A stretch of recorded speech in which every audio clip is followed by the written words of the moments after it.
Bienvenue, âme endormie. Je suis ton conteur de cette nuit, celui qui t'accompagne vers le sommeil le plus profond et le plus paisible. Avant que nous ne commencions, n'oublie pas d'aimer la vidéo et de t'abonner pour découvrir d'autres histoires avant le coucher. Dis-moi dans les commentaires d'où tu regardes et quelle heure il est chez toi. Je pensais que New York broyait les gens avant de les recracher. Mais parfois, elle creuse dans ton passé et te le dépose devant la porte. J'ai emménagé à Holly Hills, dans le Queens, à la fin octobre, juste quand la ville commence à sentir les feuilles mouillées, les gaz d'échappement et le café brûlé. Ce n'était pas le glamour de Manhattan, ni la tendance de Brooklyn. C'était calme, suburbain selon les standards de New York, des rues bordées d'arbres, des allées plutôt que des escaliers de secours, et des voisins qui hochaient la tête sans poser de questions. C'est exactement pour ça que je l'ai choisi. Après des années passées dans des appartements exigus, avec des voisins du dessus qui jetaient des fêtes à 3 heures du matin et des propriétaires qui traitaient les demandes de réparation comme des insultes personnelles, je voulais le silence, l'espace, un endroit où je pouvais travailler sans entendre des disputes à travers les murs. J'avais 34 ans, célibataire, et j'étais fatigué d'une manière que le sommeil ne réparait pas. Ma nouvelle maison n'était pas immense, mais elle me semblait être une victoire. 2 étages, un petit porche, une cour clôturée, le genre d'endroit où les colis Amazon ne disparaissent pas en 5 minutes. Je me souviens encore d'être debout dans le salon vide le jour de l'emménagement, les clés à la main, en pensant, oui, je pourrais respirer ici. Cette illusion a duré environ 20 minutes. Je déchargeais des cartons de ma voiture quand j'ai entendu quelqu'un dire mon nom. Pas la version complète, l'ancien. Joey. J'ai gelé. Personne dans ma vie adulte ne m'appelait comme ça. Je me suis retourné lentement, m'attendant à un voisin qui s'était trompé d'idée. À la place, j'ai vu un visage que je n'avais pas vu depuis plus de 2 décennies.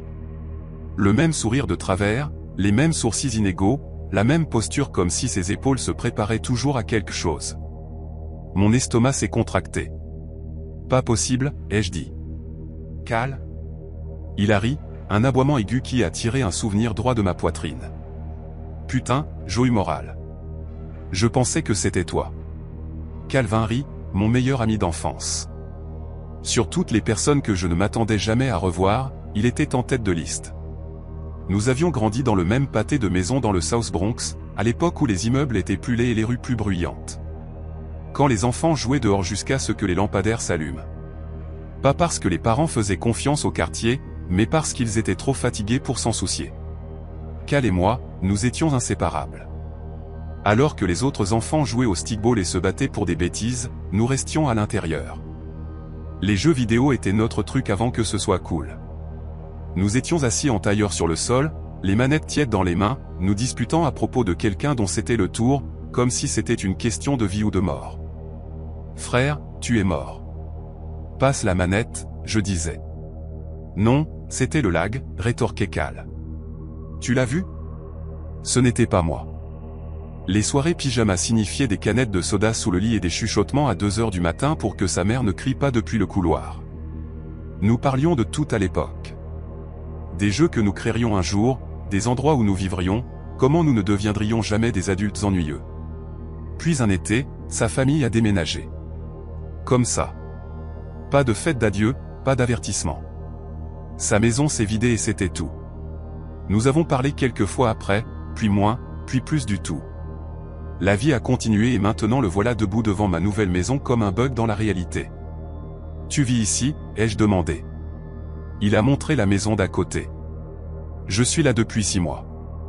J'ai ri, essayant encore de digérer la situation. Tu dois rigoler. Petit monde, hein, a-t-il dit. Quelque chose dans son sourire semblait faux, mais j'ai ignoré ça. La nostalgie est une drogue puissante. La première semaine s'est presque bien passée. Nous parlions par-dessus la clôture, nous rattrapions en fragments. Il m'a dit qu'il avait sauté entre le New Jersey, Philadelphie, puis de retour à New York. Je lui ai parlé de mon travail. Je conçois des jeux, ai-je dit un soir. Pour de vrai, a-t-il demandé. Ouais, surtout des trucs indés. Contrat freelance. Putain, a-t-il dit. Je ne m'y attendais pas. Ça aurait dû être mon premier avertissement. Quelques jours plus tard, il a frappé à ma porte. J'ai pensé qu'on devrait traîner correctement, a-t-il dit. comme dans le temps. J'ai hésité, puis haussé les épaules. Ouais. Il est entré et s'est effacé. 2 personnes l'ont suivi. C'est Rico, a-t-il dit en désignant un grand type aux yeux morts. Et c'est Nessa. Nessa n'a pas souri. Elle a balayé mon salon du regard comme si elle comptait les sorties. Les yeux de Rico se sont attardés sur ma télé, mes enceintes, mon bureau.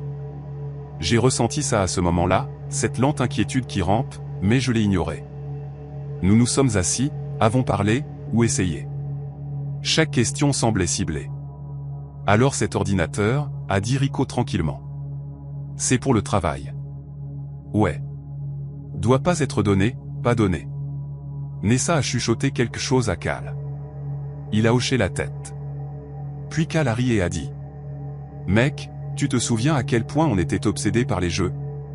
J'ai laissé tomber ces trucs de gamin il y a des années. J'ai souri automatiquement. Je suppose que je ne l'ai pas fait. La pièce a changé. Leur intérêt s'est aiguisé. Quand ils sont enfin partis, j'ai verrouillé la porte derrière eux et je suis resté là plus longtemps que nécessaire, en regardant mon reflet dans la vitre. Quelque chose n'allait pas. Et au fond de moi, je pense que je le savais déjà. La nuit où tout s'est effondré a commencé comme n'importe quelle autre nuit à New York. Un vent froid faisait claquer les feuilles mortes dans la rue. Une sirène lointaine coupant le silence. Quelque part, un chien aboyait comme s'il avait un différend personnel avec l'univers. J'étais dans mon bureau à la maison, en sweat à capuche, écouteurs à moitié enlevés, en fixant des lignes de code qui refusaient de coopérer. Ce genre de fatigue où les yeux brûlent mais le cerveau ne veut pas s'arrêter.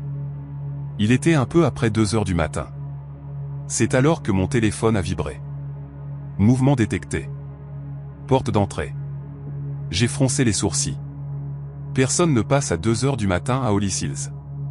Pas à moins que quelque chose ne soit mal. J'ai ouvert le flux vidéo. 3 silhouettes se tenaient sur mon porche, toutes en sweat à capuche, toutes portant ces masques médicaux bleu bon marché que l'on peut acheter n'importe où. Pas des masques d'Halloween, pas pour faire peur, pour ne pas être reconnu.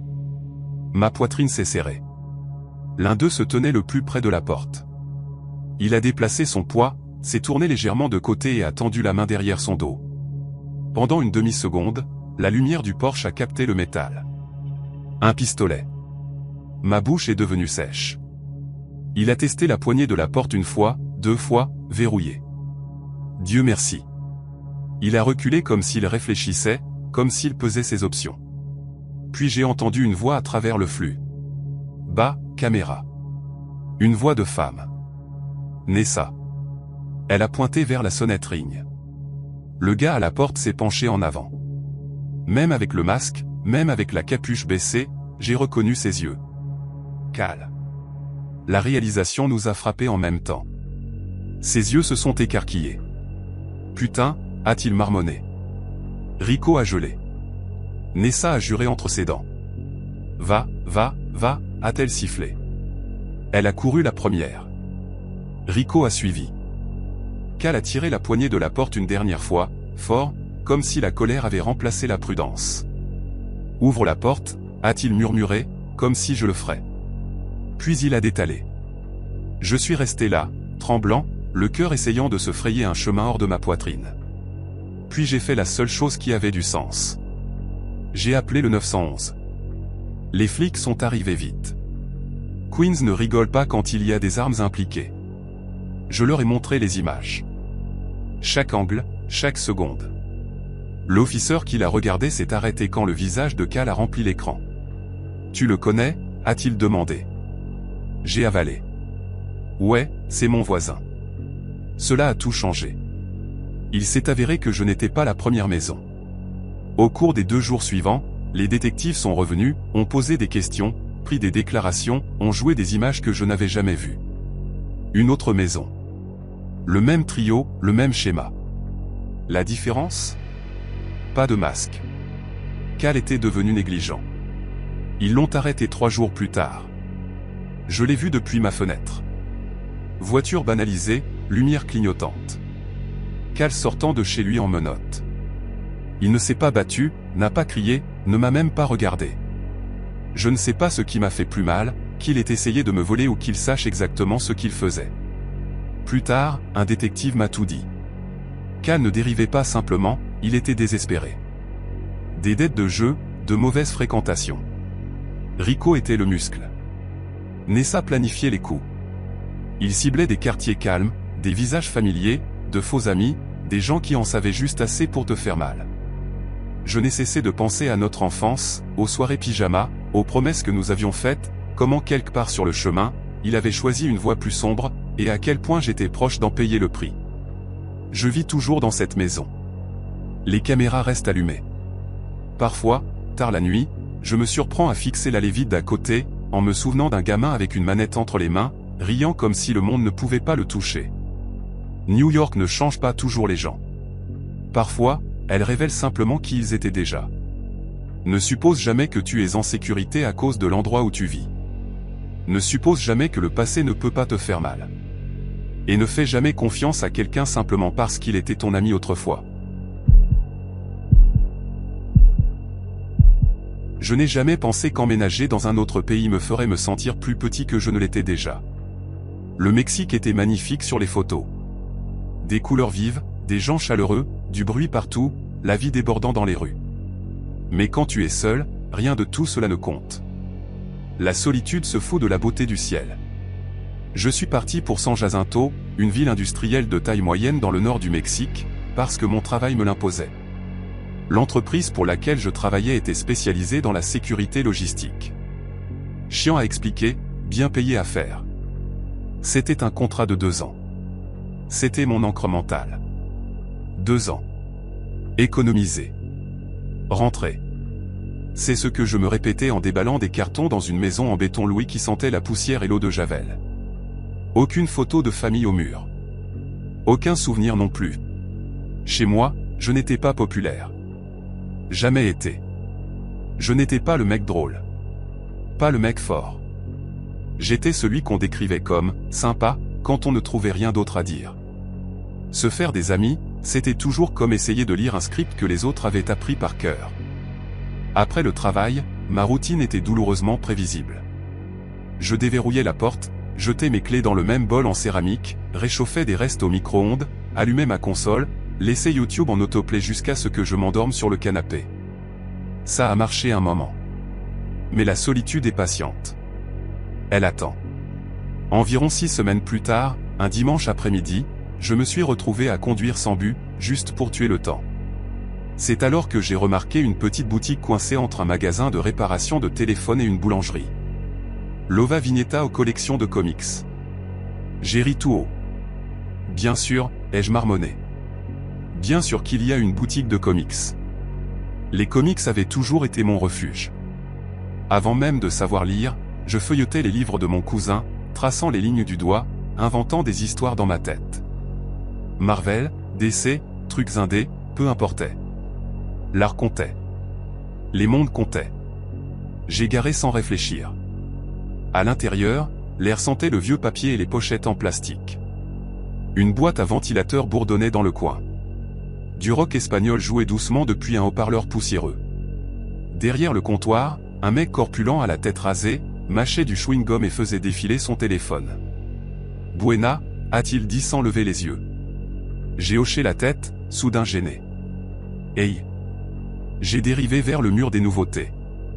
Mes doigts effleuraient les dos comme si je saluais de vieux amis. C'est alors qu'une voix a parlé juste à côté de moi. « Mec, t'as bon goût. » J'ai sursauté légèrement et me suis retourné. Il était grand, trop maigre, le genre de maigreur qui semble fragile mais ne l'est pas. Sa peau était pâle comparée à tous les autres dans le magasin. D'épaisses lunettes à monture noire étaient de travers sur son visage. Ses cheveux étaient longs et blonds, attachés lâchement, et sa barbe semblait ne pas savoir où elle voulait pousser. Il tenait le même comic que moi. Fantastic Four. Ouais, ai-je dit, en souriant maladroitement. Je lis ça depuis toujours. Pas étonnant, a-t-il dit, les yeux s'illuminant. Cette série respecte vraiment l'héritage. Rien de ces conneries de multivers paresseux. J'ai cligné. Ouais, exactement. Il a souri. Je m'appelle Riven. Pas son vrai nom. Je ne le savais pas encore. Je suis. J'ai hésité, puis j'ai dit mon prénom. Il m'a serré la main fermement. Coïncidence folle, hein? Deux mecs de nulle part qui attrapent le même numéro en même temps. Ouais, ai-je ri. Je suppose que oui. Nous avons parlé. Pas forcé, pas gênant. Ça coulait tout seul. Comics, vieux arc Marvel. Pourquoi le MCU avait perdu son âme, les jeux Star Wars, même des blagues stupides sur les collectionneurs qui gardent des exemplaires neufs sans jamais les lire. C'était facile. Avant de partir, il a dit « Tu viens souvent ici ?»« Je viens d'emménager, ai-je admis. Je ne savais pas que cet endroit existait. » Eh bien, a-t-il haussé les épaules. Je suppose que ça veut dire qu'on se reverra. Et c'est ce qu'on a fait. 2 fois par semaine est devenu 3 fois, parfois plus. On allait chercher des tacos au stand au coin, on s'asseyait sur le trottoir, les emballages s'empilant, la graisse trempant le papier. Mec, a dit Riven un jour en s'essuyant les mains sur ses jeans. Tu as déjà remarqué à quel point cette ville est solitaire si tu ne connais personne? J'ai hoché la tête. Chaque putain de jour. Il a ri doucement. Pareil. Ça aurait dû être mon premier avertissement. Au cours des 2 mois suivants, Riven a commencé à couler avec moi. Au début, ce n'était rien. Les mêmes intérêts pour les comics, les mêmes jeux, des trucs normaux. Puis ça est devenu spécifique. Je portais un vieux t-shirt Doom Patrol un jour. 2 jours plus tard, Riven est apparu avec le même. Sympa le t-shirt, ai-je dit en forçant un petit rire. Ouais, a-t-il répondu. Je l'ai trouvé en ligne. Je ne pouvais pas passer à côté. Ok, bien. Puis ça s'est reproduit. Même veste, même basket, même style de sac à dos. Mec, ai-je dit un après-midi. Tu me piques mon dressing maintenant? Il a ri un peu trop fort. Je suppose qu'on a juste les mêmes goûts. Puis est venue la coupe de cheveux. Je les avais pris courts sur les côtés. Propres sur le dessus. Simple. La prochaine fois que je l'ai vu, ses cheveux avaient disparu, la barbe rasée, les lunettes changées pour des montures plus fines. Il s'est tenu devant moi, bras écartés. Alors, a-t-il dit. Qu'est-ce que tu en penses? J'ai fixé. On aurait pu être frères. Pas possible, ai-je dit doucement. C'est bizarre. Il a souri, mais ses yeux ne l'ont pas fait. Plutôt cool, non? Genre des variantes. Même corps, différentes timelines. J'ai forcé un rire. Ouais, sûr. Mais mon estomac s'est contracté.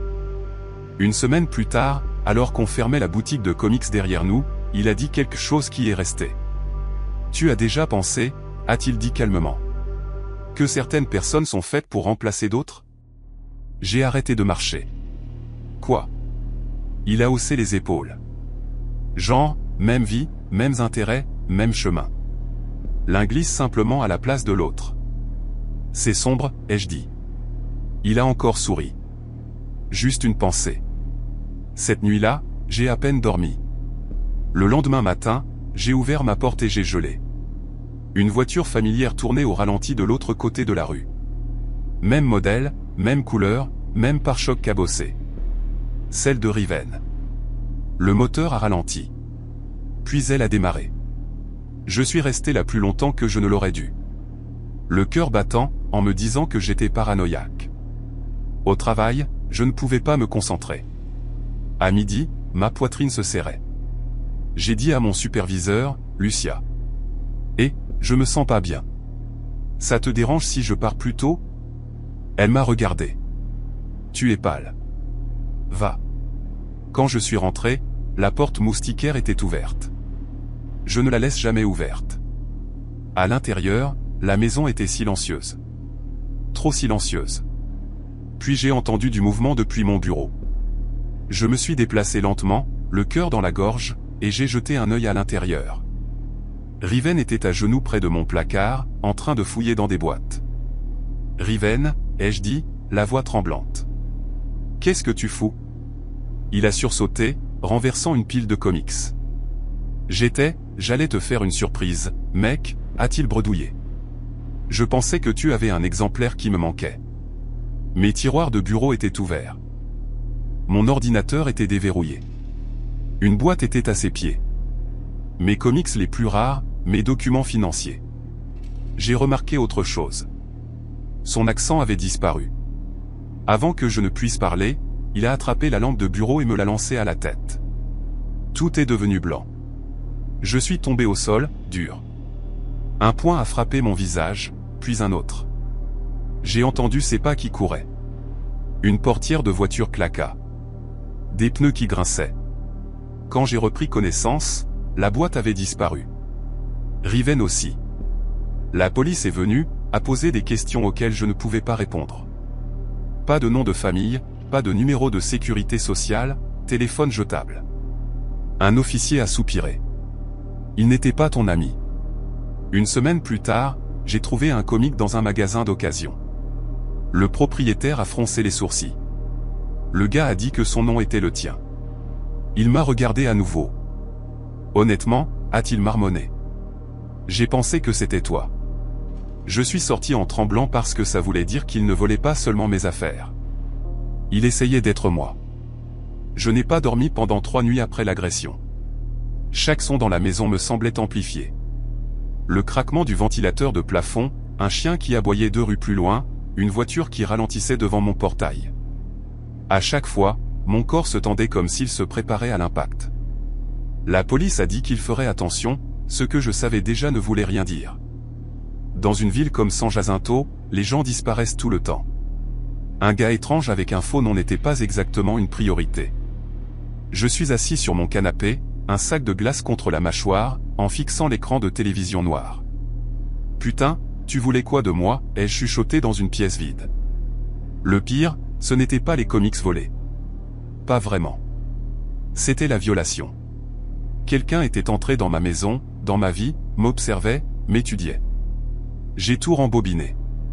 Chaque conversation, chaque rire, chaque blague partagée, tout semblait contaminé maintenant. J'ai pris la semaine suivante congé du travail, j'ai dit à Lucia la vérité cette fois. Elle a secoué la tête lentement. Tu as fait confiance à la mauvaise personne. Je ne l'ai même pas vu venir, ai-je dit. C'est toujours comme ça, a-t-elle répondu calmement. Le 8e jour, j'ai reçu un SMS. Numéro inconnu. Tu vas bien, mec? Tu es silencieux. Mon sang s'est glacé. J'ai fixé le message longtemps avant de répondre. Moi, qui est-ce? Des points sont apparus, ont disparu, sont réapparus. Numéro inconnu. Ne fais pas semblant. C'est moi. Je me suis senti malade. Moi? Tu as cambriolé ma maison. Une pause, puis. Numéro inconnu. Tu n'étais pas censé rentrer tôt. Cette phrase m'a frappé plus fort que le poing. Moi? Pourquoi moi? Des minutes ont passé. J'ai presque pensé qu'il ne répondrait pas. Puis mon téléphone a vibré. Numéro inconnu. Parce que tu avais une vie qui valait la peine d'être prise. J'ai laissé tomber le téléphone. Plus tard cette nuit-là, j'ai remarqué autre chose de disparu. Mon badge de travail. La réalisation m'a serré la poitrine. Mon travail impliquait des installations sécurisées, des zones restreintes. S'il essayait d'utiliser mon identité. J'ai appelé mon entreprise immédiatement, tout a été verrouillé. Le lendemain, un détective nommé Alvarez m'a demandé de venir. On a trouvé quelque chose, a-t-il dit. Des images de caméra. Une caméra de prêteur sur le feu a filmé Riven vendant plus que des comics. De l'électronique, des objets personnels. Il a donné mon nom, utilisé ma signature, porté mes vêtements. Alvarez s'est penché en arrière. Cet homme ne voulait pas te voler. Il voulait te remplacer. Ils l'ont trouvé 2 jours plus tard. Il a essayé d'accéder à un entrepôt en utilisant mes identifiants. Quand je l'ai vu dans la salle d'interrogatoire, mon estomac s'est tordu. Il avait l'air calme. Coupe de cheveux différente, veste différente. Mais quand il m'a vu, il a souri. Et, a-t-il dit doucement. Tu as l'air mieux.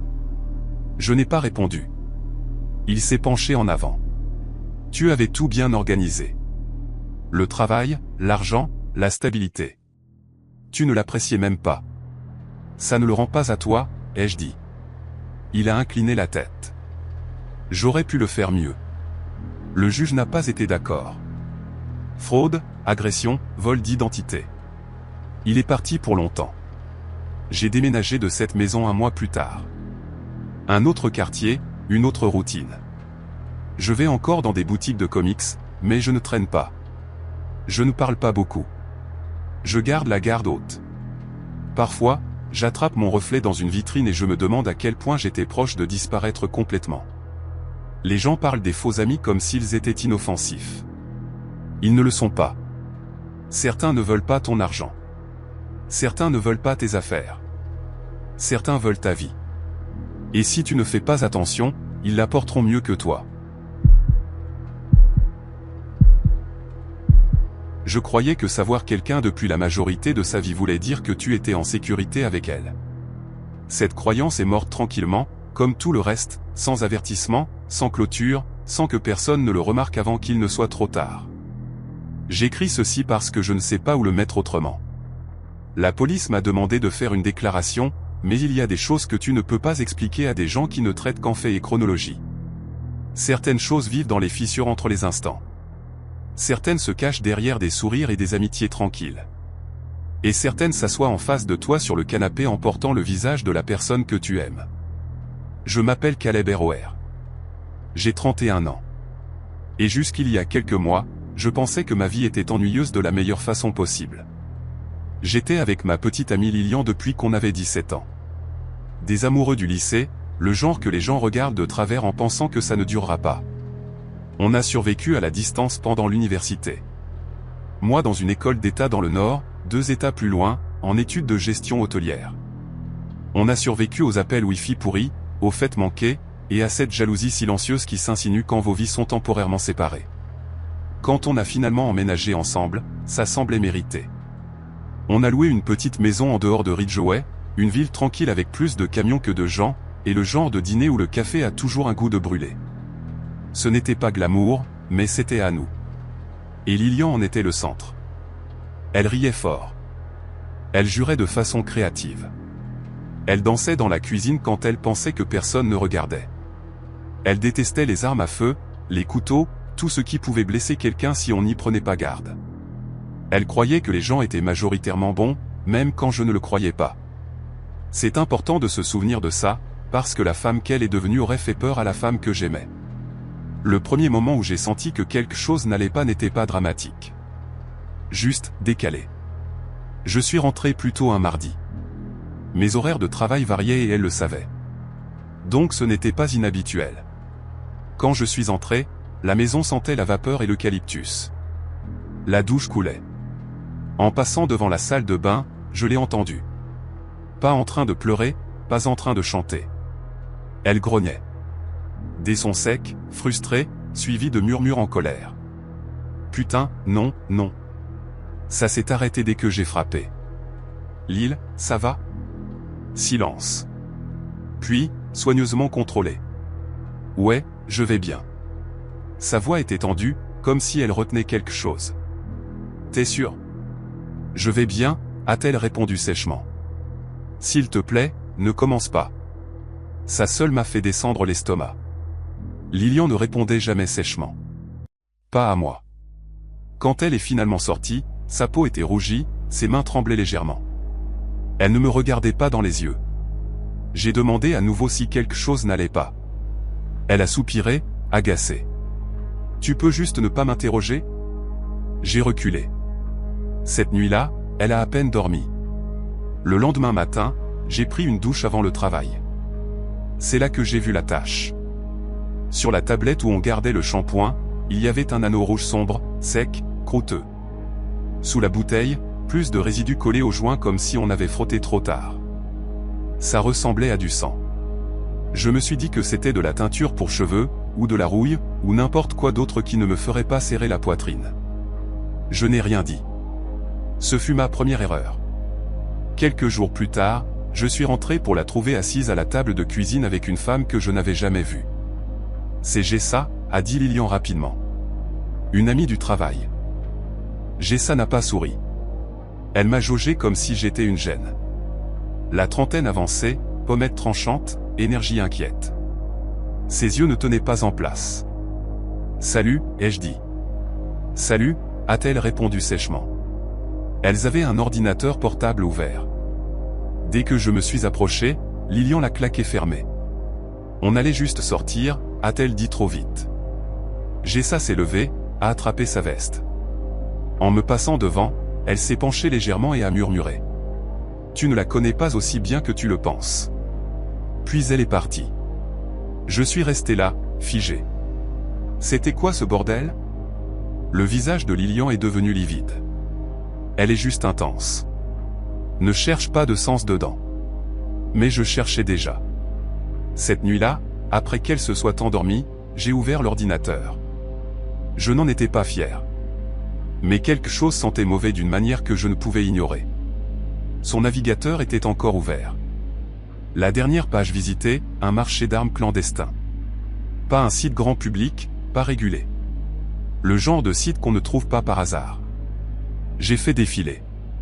L'historique montrait des articles sur des personnes disparues, des forums, des cartes menant à des zones boisées isolées en dehors de la ville, des endroits que les gens appelaient des zones mortes parce que le réseau cellulaire disparaissait là-bas.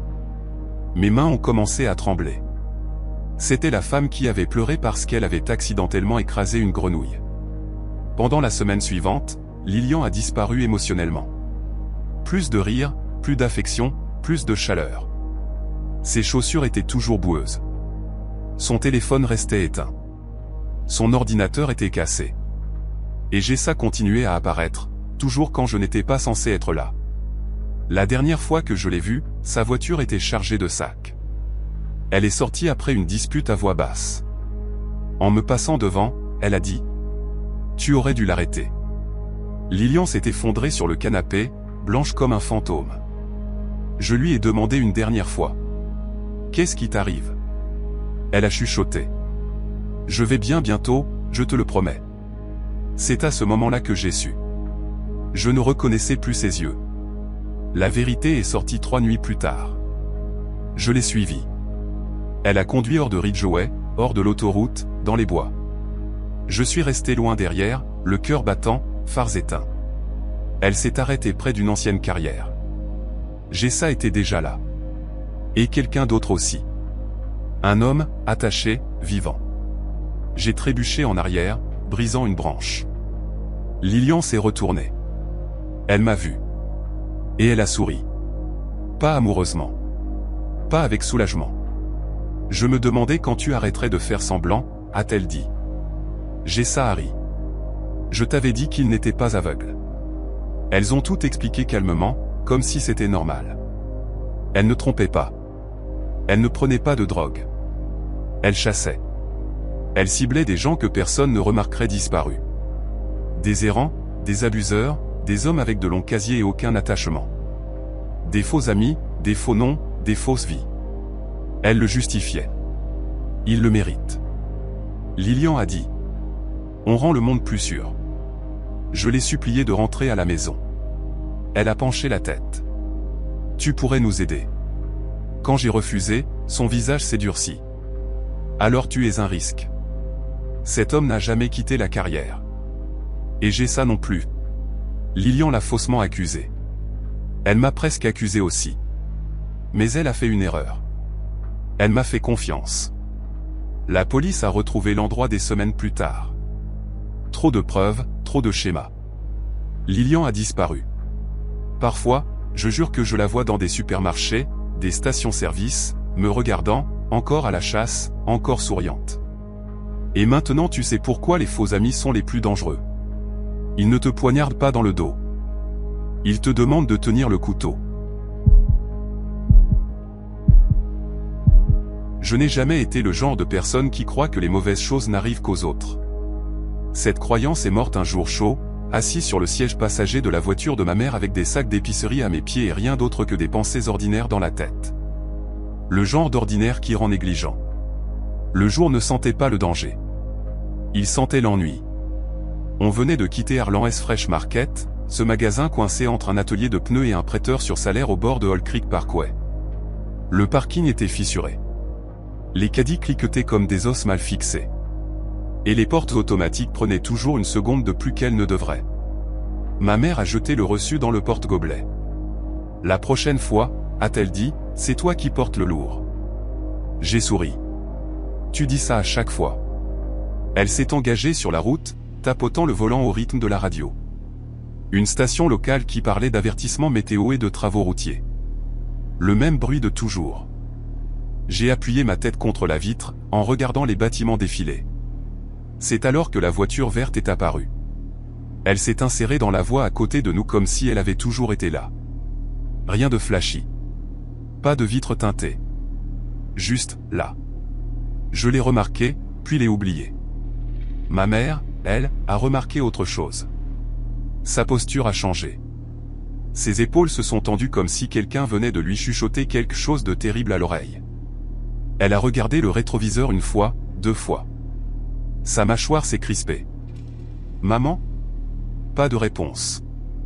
Elle a encore regardé le rétroviseur. La radio s'est éteinte. C'est alors que je l'ai senti. Ce serpentement lourd dans la poitrine quand quelque chose ne va pas, mais ton cerveau n'a pas encore rattrapé. Maman ? Encore plus bas cette fois. Et puis elle a dit. La voiture verte. Côté passager. J'ai tourné la tête instinctivement. Elle a crié. Ne regarde pas. C'est alors qu'elle a dit le mot. Ils ont un pistolet. Les mots n'ont pas atterri tout de suite. Pistolet ? Comme une blague ? Une erreur ? J'ai ri. Un rire nerveux, aigu. Maman, tu délires. Je l'ai vu, a-t-elle dit, claire comme de l'eau de roche. 2 femmes. Celle qui conduit, l'autre a levé quelque chose de sa jambe. Métal. Noir. Le feu devant était rouge. Les voitures attendaient. Des gens traversaient comme si rien n'était cassé dans le monde. Mon cœur cognait si fort que ça faisait mal. Pourquoi quelqu'un ferait ? Je ne sais pas, a-t-elle dit. Je ne sais pas pourquoi. Son pied a tremblé au-dessus de l'accélérateur. La seconde s'est étirée. Je me suis senti piégé. Entre le verre et l'acier. Qu'est-ce que je fais ? Rien, a-t-elle dit. Tu ne bouges pas. Le feu est passé au vert. Elle a enfoncé l'accélérateur. Le moteur a rugi. Je me suis écrasé contre le siège. J'ai regardé derrière. La voiture verte a tourné. Elle a disparu dans une rue latérale comme si elle n'avait jamais existé. On s'est arrêté derrière une pharmacie fermée. Ses mains tremblaient si fort qu'elle a dû serrer le volant pour les arrêter. J'ai pleuré. Pas bruyamment. Juste des sanglots silencieux que je ne pouvais pas contrôler. Pourquoi ils ne nous ont pas suivis ? Elle a secoué la tête. Je ne sais pas. On est resté là longtemps. On n'a pas appelé la police. On n'a rien écrit. On est juste rentré. Mon grand-père était déjà là. Assis à la table de cuisine avec son café, comme toujours. Même chaise, même tasse, même visage calme. Ma mère lui a tout raconté. Il n'a pas interrompu. Il n'a pas réagi. Quand elle a fini, il a hoché la tête une fois et a dit « Tu as fait confiance à ton instinct. C'est ce qui compte. » Je voulais qu'il soit en colère. Je voulais qu'il dise quelque chose de grand, mais il ne l'a pas fait. Et ça m'a rendu encore plus peur. Après ce jour, quelque chose a changé en moi. J'ai commencé à trop remarquer. Les voitures vertes me resserraient la poitrine. Les inconnus me faisaient suer des mains. Mais plus que ça. Les amis. La façon dont ils vous regardent quand ils pensent que vous ne regardez pas. 1 an plus tard, ma mère m'a raconté une histoire. Elle avait entendu parler d'une femme. Le nom n'importe pas. La quarantaine, vivait seule. Elle voulait des enfants. Ça n'avait pas marché. La vie avait pris le dessus. Elle est partie à l'étranger. Un pays différent, des règles différentes. Elle a adopté une petite fille. Des années ont passé. Collège, drogue, violence. Une nuit, elles se sont disputées. La fille l'a tuée. Elle n'était pas mauvaise, a dit ma mère. Elle était juste, cassée. Ce mot est resté. Cassée. Je ne savais pas encore que cette histoire me préparait à Ridge. Ridge est entré dans ma vie comme s'il y avait toujours eu une place pour lui. Il s'est assis à côté de moi en classe un jour sans demander, en affichant un sourire comme si on était déjà potes. On dirait que tu détestes cet endroit autant que moi. J'ai ri. C'est si évident ? Ouais, a-t-il dit. Tu as cette tête de pourquoi je suis là. C'est comme ça que ça a commencé. Rapide, facile, trop facile. Ridge savait refléter les gens. Si tu plaisantais, il plaisantait. Si tu te plaignais, il était d'accord. Si tu lui faisais confiance, il se penchait plus près. Et je lui ai fait confiance. Mais les petites choses ont commencé à s'ajouter. Il savait où je travaillais, quand je finissais, avec qui je vivais. Des choses que je ne me souvenais pas lui avoir dites. Une nuit, je lui ai demandé franchement. Comment tu sais tout ça? Il a ri. Mec, tu parles plus que tu ne le penses. Mais quelque chose dans ses yeux a glissé une seconde. Puis est venue la voiture verte. Garée en face de chez lui. Même couleur dégueulasse. C'est qui? Il n'a même pas regardé. Détends-toi. T'es parano. Mais ses doigts se sont serrés autour de sa canette. Et j'ai su. Après cette nuit, je n'ai plus pu me débarrasser du sentiment que quelque chose avait déjà dépassé une ligne que je n'avais pas vue. Ridge continuait d'agir normal. Trop normal. Il textait encore. Yo, t'es vivant? Tu disparais ou quoi? Je ne répondais plus tout de suite. Pas exprès. Je n'avais juste pas envie. Un après-midi, il est apparu à mon boulot. Je ne lui avais jamais dit où je travaillais. J'étais derrière le comptoir d'un petit magasin de quincaillerie, en train d'encaisser des clous et des rouleaux de peinture quand j'ai entendu sa voix. Te voilà. J'ai levé les yeux. Ridge s'est appuyé contre le comptoir, en souriant comme si c'était prévu. Mon estomac s'est noué. Tu travailles ici maintenant? J'ai forcé un rire. Ouais, ça fait un moment. Pourquoi t'en as pas parlé? J'ai haussé les épaules. Je pensais que ça n'avait pas d'importance. Son sourire a vacillé une seconde. Tout a de l'importance, a-t-il dit. C'est comme ça qu'on connaît les gens. Je n'ai pas aimé la façon dont il a dit ça. Il n'a rien acheté. Il est juste resté là à parler jusqu'à ce que mon manager tousse derrière lui. On se parlera plus tard, a dit Ridge en tapotant le comptoir 2 fois. Tape. Tape. Le son est resté avec moi. Cette nuit-là, je n'ai pas dormi. Chaque fois que je fermais les yeux, je pensais à ma mère à ce feu rouge, au pistolet, à quel point le danger peut se rapprocher sans jamais te toucher. J'ai commencé à rembobiner toutes nos conversations. Les questions qu'il posait. Les choses qu'il souvenait. La façon dont il se plaçait toujours un peu trop près. Je me suis souvenu de quelque chose d'autre aussi. La première fois que je l'ai rencontré, il m'a demandé où j'habitais. Pas la zone. Pas la ville. La rue. Je l'avais laissé passer à l'époque. Je ne laissais plus passer. Une semaine plus tard, j'ai croisé Marlo Jensen. C'était une fille de ma classe, mais on ne parlait pas beaucoup. Calme, observatrice, le genre qui écoute plus qu'elle ne parle. On s'est assis l'un à côté de l'autre à la bibliothèque. Elle a vu mon téléphone s'allumer encore et encore avec le nom de Ridge. « Ça va ?» a-t-elle demandé. J'ai hésité. Puis j'ai dit. « Tu connais Ridge ?» Son expression a changé. « Ouais » a-t-elle dit lentement. « Pourquoi ? Il te met mal à l'aise ?» J'ai regardé la table. « Il ment » a-t-elle dit. « Beaucoup. » Mon cœur a sauté. Que genre de mensonge ? Petit. Grand. Ça dépend des jours. Elle m'a dit qu'il avait des histoires différentes pour des gens différents. Des villes natales différentes. Des familles différentes. Des vies différentes. Il m'a demandé de l'argent une fois, a-t-elle ajouté. Il a dit que c'était une urgence. J'ai dit non. Il a cessé de me parler après ça. Quelque chose a cliqué. Les faux amis ne partent pas quand tu as besoin d'eux. Ils partent quand ils ne peuvent plus t'utiliser. Cette nuit-là, j'ai décidé de le confronter. Pas violemment. Juste honnêtement.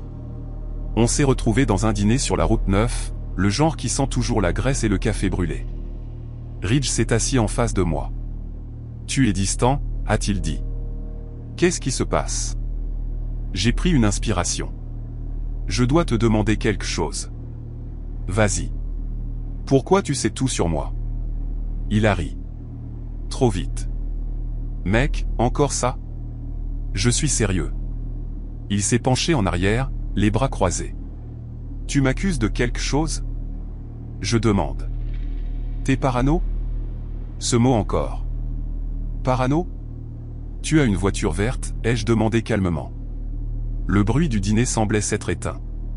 Ridge n'a pas répondu tout de suite. Puis il a souri. Il y a plein de voitures vertes, a-t-il dit. Je me suis levé. Je pense qu'on a fini. Il ne m'a pas arrêté. Mais alors que je m'éloignais, il a dit quelque chose qui m'a figé.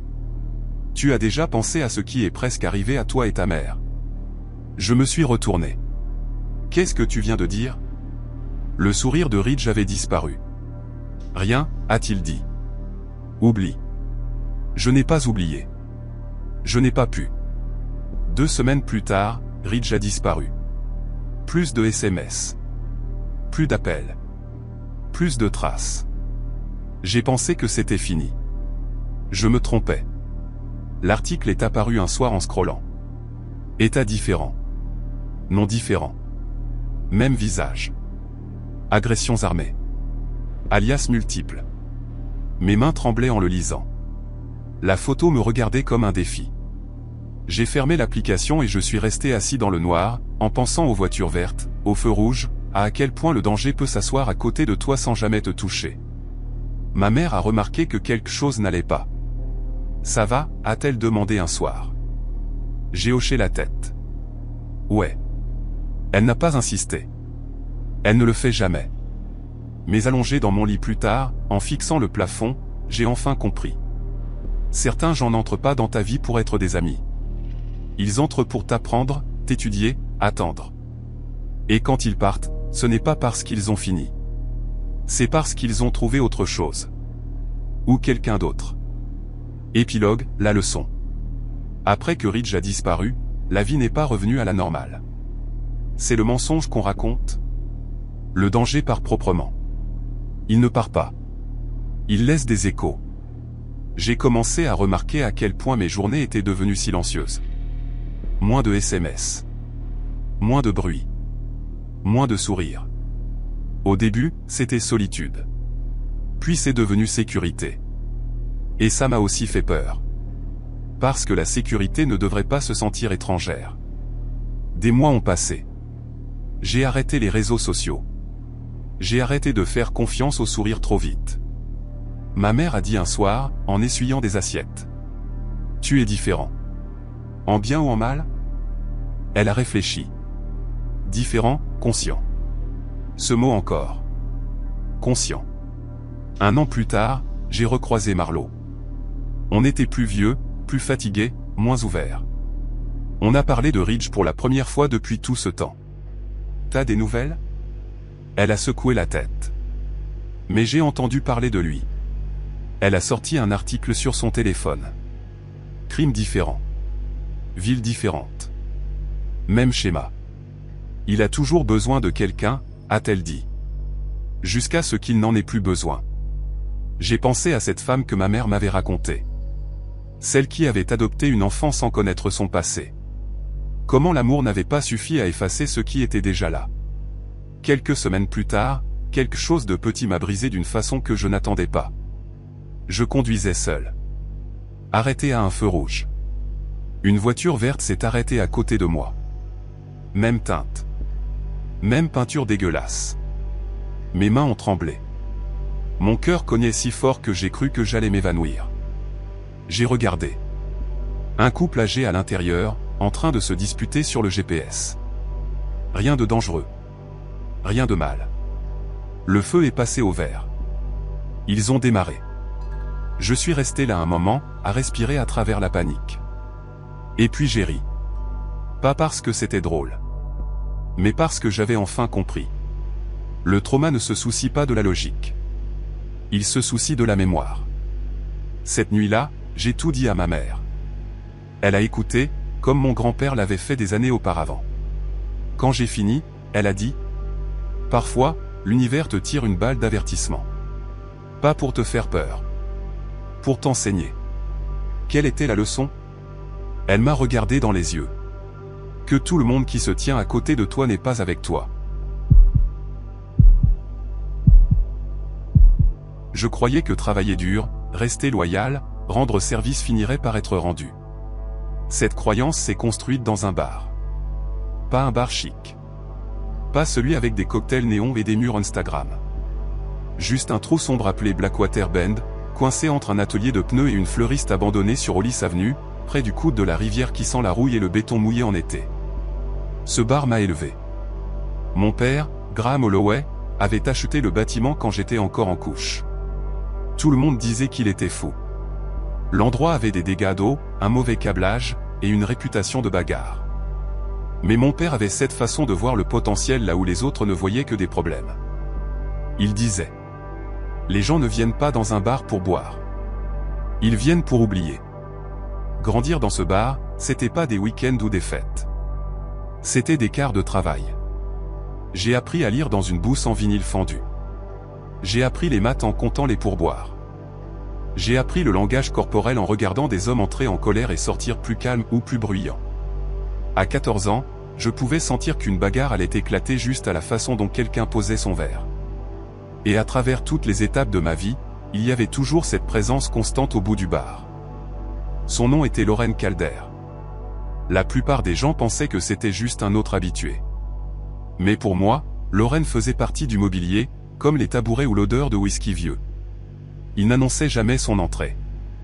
La porte s'ouvrait, la cloche sonnait une fois, et hop, il était déjà là, à mi-chemin de son tabouret, comme s'il avait été en mouvement avant que la réalité ne le rattrape. Grand, épaules larges, cous épais, mains lourdes qui avaient l'air d'avoir écrasé plus que des canettes.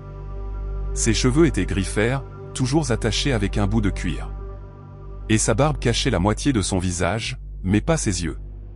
Ses yeux étaient toujours fatigués. Pas fatigués de la boisson. Pas fatigués de l'âge.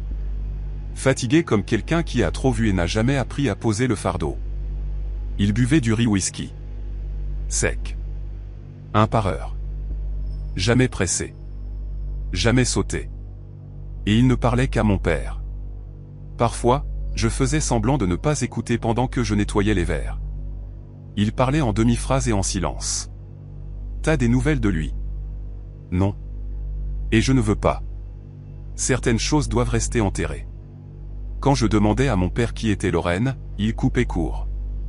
C'est du vieux boulot. Tu n'as pas besoin de savoir. Petit, je pensais que c'était de la construction, ou l'armée, ou un truc de syndicat. Plus tard, j'ai compris que c'était plus sombre que ça. Le jour où mon père est mort a commencé comme n'importe quel autre. Il s'est plaint que la friteuse ne tenait pas la température. M'a dit que je commandais trop de bière.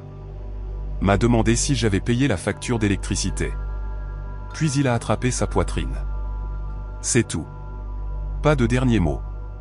Pas de discours. Juste une confusion dans ses yeux. Puis rien. À l'hôpital, le médecin a dit. C'était rapide. C'était pacifique. Aucun de ces mots ne comptait. Je voyais juste mon père, immobile, sous des lumières blanches. 3 jours plus tard, Blackwater Bend était à moi. Je ne me sentais pas fier. Je me sentais piégé. Mais j'ai rouvert le bar. Parce que le fermer, c'était comme laisser mon père mourir une deuxième fois. Ce premier soir de réouverture, le bar était plein. Des gens que je n'avais pas vus depuis des années. Des habitués qui m'ont serré dans leurs bras comme si on était famille. Puis la porte s'est ouverte. Lorraine est entrée. Quand il m'a vu seul derrière le bar, quelque chose a craqué dans son visage. Il n'a pas parlé. Il n'a pas même s'assied tout de suite. Il s'est juste tenu là, serrant le dossier du tabouret comme si ça pouvait le retenir. Puis il s'est assis. Et il a pleuré. Pas des larmes discrètes. Pas de dignité. Des sanglots qui secouaient sa poitrine. Le bar est devenu silencieux. J'ai versé un riz et l'ai poussé vers lui. C'est pour mon vieux. Il a enserré le verre comme si ça le tenait debout. J'aurais dû partir le premier, a-t-il chuchoté. Cette phrase est restée. Plus tard dans la nuit, il ne restait que lui et moi. Bouteille vide. Chaise retournée. Lumière tamisée. Je ne suis pas celui que tu crois, a-t-il dit. Je me suis assise à côté de lui. Tu as besoin de dormir. Il s'est levé plus vite que moi. Sa main a frappé le bar. J'ai fait des choses, a-t-il crié. Des choses que je ne peux pas défaire. Et j'ai aimé ça. Je me suis reculé. Il s'est effondré à nouveau. Ton père savait, a-t-il dit. C'est pour ça qu'il me gardait ici. Puis il a hurlé. Pas en anglais. Quelque chose de dur, de haineux, de brisé. Il a renversé des tabourets, cassé des verres, crié comme s'il était déchiré de l'intérieur. Et puis il a dit. Je ne laisserai plus les autres me suivre. Et il a couru. La police a dit. Aucune trace. Probablement parti. Ils ont fouillé sa maison. 2 fois. Rien. Pas de bagages. Pas de notes. Pas de photos. Juste une bouteille de riz à moitié vide et une chaise face à la fenêtre. L'officier a haussé les épaules. Certains ne laissent pas beaucoup derrière eux. Mais moi, je savais que Lorraine avait laissé quelque chose. Derrière le bar. Dans ma tête. Dans les murs. Une semaine plus tard, j'ai commencé à dormir dans le bureau de mon père, au-dessus du bar. Je disais que c'était parce que l'appartement était trop silencieux. Ce n'était pas ça. Je devais être plus près des réponses. Le bureau n'avait pas été touché depuis sa mort. Sa veste encore sur le crochet. Sa radio toujours réglée sur une station qui ne captait presque plus. Un soir, j'ai ouvert le tiroir du bas. Et j'ai trouvé la boîte. Carton. Vieille. Scotch jauni. À l'intérieur. Articles de journaux. Pas de Ridgeway Falls. Des autres villes. Des autres États. Des autres années. Homme local retrouvé mort. Aucun suspect. Disparition dans la rivière. Enquête ouverte. Bagarre dans un bar. Témoin muet. Sur l'un des articles, 2 lettres griffonnées à la main. LC. J'ai palé. J'ai fouillé plus vite. Chaque article avait ses lettres. Certaines avaient des dates entourées. D'autres, des noms barrés. Au fond de la boîte. Une enveloppe. À l'intérieur, une seule note, écrite de la main de mon père. Il m'a sauvé la vie. Je le garde près de moi pour qu'il ne redevienne pas ce qu'il était. J'ai pleuré. Pas bruyamment. Juste assez pour que le papier tremble entre mes doigts. Ce soir-là, j'ai versé un riz. Je l'ai posé au bout du bar, là où Lorraine avait toujours siégé. Et j'ai dit à la pièce vide. Pourquoi tu ne m'as rien dit? Pour un instant, j'ai juré entendre un tabouret grincer. Et j'ai su. Lorraine n'était pas partie. Il courait. De lui-même. Épilogue, la dernière lettre. 3 nuits plus tard, j'ai reçu un appel. Numéro inconnu. Tu n'aurais pas dû fouiller, a dit la voix. Où es-tu? Ça n'a plus d'importance. Tu fais peur aux gens. Je me fais peur le premier. Tu n'es pas obligé de le faire seul. Il a ri. Un rire sec, cassé. C'est ça le problème. Je l'ai toujours été. Le lendemain matin, les flics ont trouvé une veste. Verte. Usée. Repliée soigneusement sur une roche au bord de la rivière. Dans la poche. Une lettre. Mon nom sur l'enveloppe. Astérisque astérisque, tu as été gentil avec moi. C'est plus que je ne méritais. Ton père savait ce que j'étais. Toi, tu as vu ce que j'essayais d'être. C'est la différence entre nous. Si je reste, les gens souffrent. Peut-être pas aujourd'hui. Peut-être pas demain. Mais un jour. C'est moi en train de faire la seule bonne chose qu'il me reste. L'amitié, ce n'est pas être connu. C'est être arrêté. Astérisque astérisque. Ils ont classé ça comme noyade présumée. Pas de témoins. Pas de corps. Juste une autre histoire dans la longue liste des tragédies silencieuses de la ville. Blackwater Bend est toujours ouvert. Même tabouret. Même lumière. Même odeur de bois ancien et de whisky renversé. Certaines nuits, quand le bar est silencieux, je verse un riz. Je le pose au bout du comptoir. Pas parce que je m'attends à ce qu'il revienne. Mais parce que, pendant longtemps, il a essayé. Je me souviens du son exact du casier qui se referme. Métal sur métal, sec, final. Il a résonné dans le couloir de Westbury High, ce bâtiment de béton qu'on faisait semblant de pas voir s'effondrer. C'était mon premier jour. Je n'étais pas nouveau dans la ville. Juste nouveau pour eux. Je marchais, tête baissée, en essayant de ne pas exister. C'est alors que quelqu'un m'a bousculé au dur, presque fait tomber mes livres. Oh, merde, désolé, mec. J'ai levé les yeux, déjà énervé, prêt à répondre. Et j'ai gelé. Parce que je me regardais. Pas vaguement. Pas oh, on a un air de famille. Non. Identique. Même taille. Même mâchoire. Même nez légèrement tordu, celui que j'avais cassé à 12 ans en tombant d'un trampoline. La seule différence. Ses cheveux. Les miens, courts, réglementaires. Les siens, longs, emmêlés, comme s'il s'en foutait qu'il lui tombe dans les yeux. Il m'a regardé une seconde, puis a ri. Ouah. C'est bizarre. Ouais, ai-je dit. Toi aussi. Il a tendu la main. Je m'appelle Rylan Mercer. J'ai hésité. Puis j'ai serré. Je sais, il a coupé, en souriant. Tu et moi. Le miroir. Rylan est entré dans ma vie comme s'il avait toujours eu une clé. Même cours. Même heure de déjeuner. Même bus. Les professeurs nous confondaient constamment. Mercer? On se levait tous les deux. La classe riait. On s'est mis à jouer le jeu. Même suite. Même basket. On échangeait parfois les places en cours. Je n'avais jamais eu de meilleur ami. J'ai grandi silencieux, tête baissée. Ma mère avait quitté quand j'avais 10 ans. Mon père travaillait tout le temps. J'avais appris à ne pas attendre grand-chose des gens. Rylan était différent. Il parlait tout le temps.